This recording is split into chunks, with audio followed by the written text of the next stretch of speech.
আসসালামু আলাইকুম বন্ধুরা, আজ জানতে পারবেন আল্লাহ 6টি জিনিসকে লুকিয়ে রেখেছেন 6টি স্থানে। আল্লাহ বলেন, আমি 6টি জিনিসকে লুকিয়ে রেখেছি 6টি স্থানে, কিন্তু মানুষ তা খুঁজে বেড়ায় অন্য স্থানে। এক, আমি দ্বীন ইসলামকে রেখেছি ক্ষুধা, দারিদ্রতা ও ধৈর্যের মধ্যে, কিন্তু মানুষ তা খুঁজে উদারপূর্তি ও দুনিয়ার সচ্ছলতার মধ্যে। 2, আমি সম্মান রেখেছি শেষ রাতের ইবাদতে, কিন্তু মানুষ তা খোঁজে শাসক ও ক্ষমতাবানের সাহচর্যে।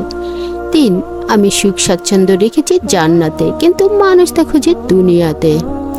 4, আমি বরত্ব রেখেছি বিনয় ও নম্রে, কিন্তু মানুষ তা খোঁজে অহংকারে।